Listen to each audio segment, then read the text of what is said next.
Alan, are your loins girded? My loins are girded this week, David. I am ready to go anywhere. In what? A Landcruiser LC300, so 300 series GXL.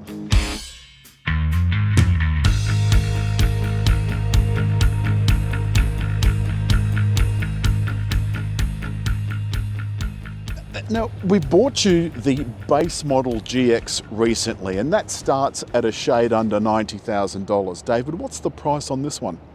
This one goes up to 101 and then up 101 and some change. And some change, yes. Yeah. And then it steps all the way up to nearly 139 if you go for the top of the range. And we'll be bringing the range toppers later. They've all got the same engine, which is a 3.3 V6 twin turbo diesel with a massive amount of power. 227 kilowatts and 700 newton meters of torque. That's more than the V8 it replaces. And there was a lot of bitching about the V8 going, but I tell you what, I have not lamented it at all. This is much better in every way it's possible to be better.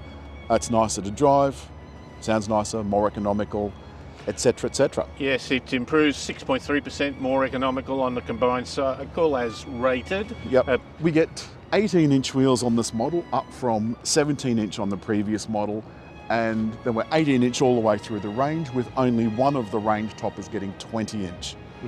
And this bumper bar, it's a sturdy bit of metalwork. Very important that it is one that was built and designed by the original manufacturer. The others aren't necessarily bad, but you know that this has definitely taken everything into account: balance, detection. And also all the safety things work. Now, you like a side step to get in? Yes. And there's handles inside, so you can pull yourself up inside. Also standard is the central locking and the automatic opening. Yeah, so if you've got the key in your pocket, which I don't, that's inside, you can just lock it here with the little divot on the top, and that's because the key's inside, and slide your hand inside to pull the door open, so it'll unlock it and pull it open. Heated side mirrors and electric folding on this model, which is a step up from the previous model.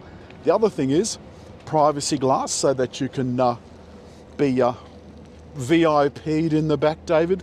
Yes. Yep. And the most important feature of this now some of the seating arrangements, there's 4, 5 and 7 seats, depending on which model you get.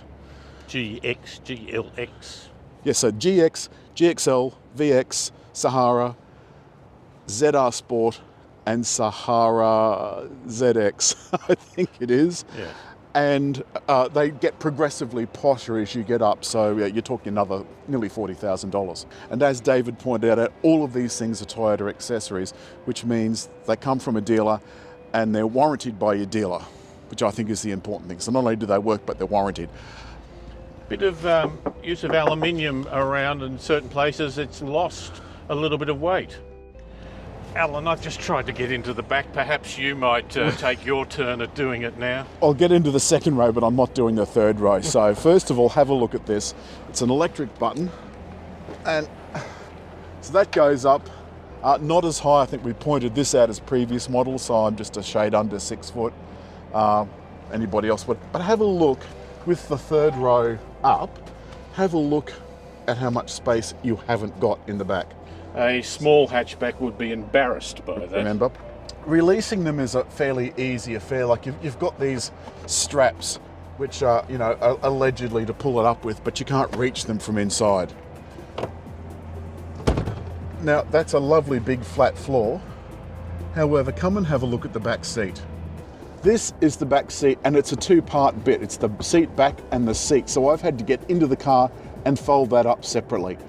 And it was absolutely painful. Folding it down, it goes away by itself and then drops down to give you a nice flat floor. So tumble that forward, lock it down, bring the back seat up, that's the way, and you can adjust that back too, so you could have a nice leisurely ride. There's a pull there to try and get in. Side steps make it easy. David, do you feel like a king? There is a plethora of outlets. There's a 12-volt outlet, some USB-Cs, a temperature control for rear cooler, so it's not a third zone of climate control as such, and some rear outlets. But most importantly, David, you've got sufficient legroom Oh, yes. You know, And headroom. Look at this. Look at this. And an vent above your ear roll. And a Jesus handle. Yes, you've got a Jesus grip there. We've got dual zone climate control on the front with a cooler in the back. But apart from that, David, this really does look very similar to the base model car that we had last time. So this screen is what, about 9 inches? 9 inches? Yep. Whereas the other one comes in at 12, doesn't it? It does. But look, the thing I like about this is it's got fixed buttons down the side that are easy to access and a row of climate control buttons. They're easy to access. What I think is probably a little bit of a savings too far is the measly 4.2-inch cluster screen. I think that's a little bit mean. The next model also gets a cool box here, but this thing still has the cool glove box, opens both ways. Not the glove box, sorry, the center console bin. Alan, it's a wet road. You would preach caution in my driving style. And I find that if you, within the speed limit, you are pushing not the limits, but certainly the comfort levels of this. And I found that you turn in, it's not exactly sharp, but you've got to keep turning the steering wheel. Well, David, it does weigh an absolute, it's about the size of a small 3-bedroom brick bungalow.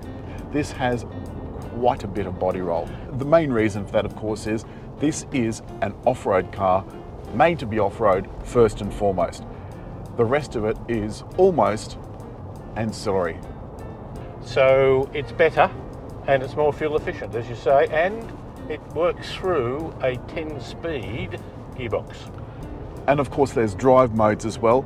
If you don't have the MTS, or the multi-terrain selector, operated, when you use the drive mode select, it'll give you just the sport, eco and normal options. But if you operate the MTS, it'll give you things like dirt, mud, and I think there was even deep snow. Deep snow? Yeah. No, I don't think I'd want to drive in deep snow. David, what about you?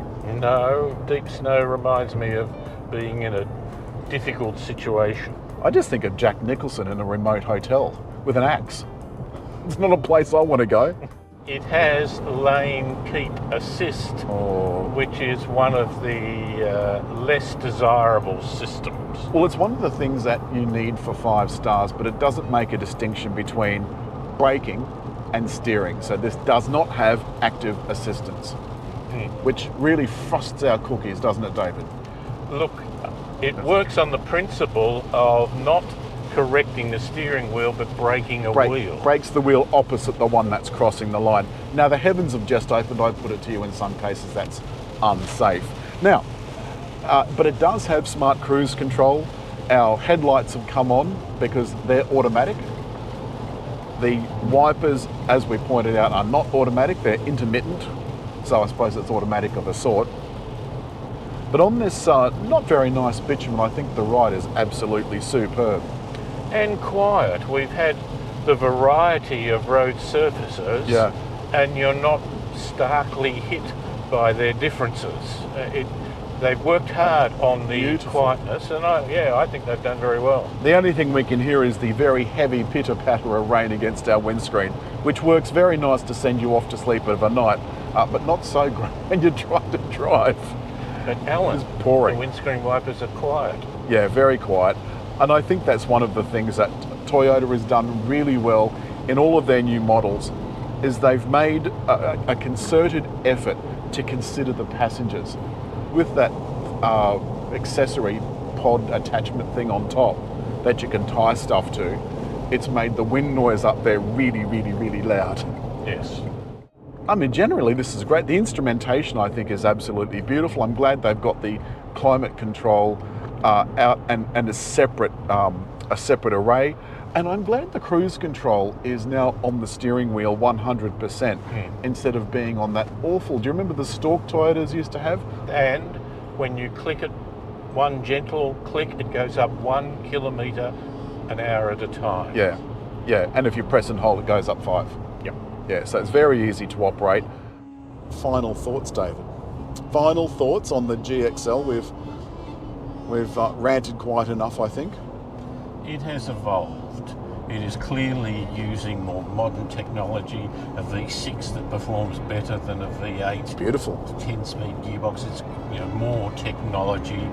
It is still a big four-wheel drive with strong off-road capability, which compromises its any sedan-like performance on the open road. Yet, you would say, Alan, it has that element of smoothness when you're on a fairly straight, long-distance haul. I think it's very much a car you could tour on, and once you reach that certain age and insist on buying a recreational vehicle of some kind, God save us all, you can hook that up to this and you can tow, you can tow an awful lot. It's got sway control, so you shouldn't get that nasty slap thing happening. And that's all this week from the Toyota Landcruiser 300 Series GXL. Great car, a few shortcomings, but I think worth the money. It has progressed greatly as far as a four-wheel drive SUV put together, but it's still then a bit of a lumbering car if you want to drive it, but settle onto a highway and it's quite comfortable. I love it, and I would be very happy to do a long trip in it. It's come time to hit like. Or leave a comment. Both, and over there, more importantly, to subscribe.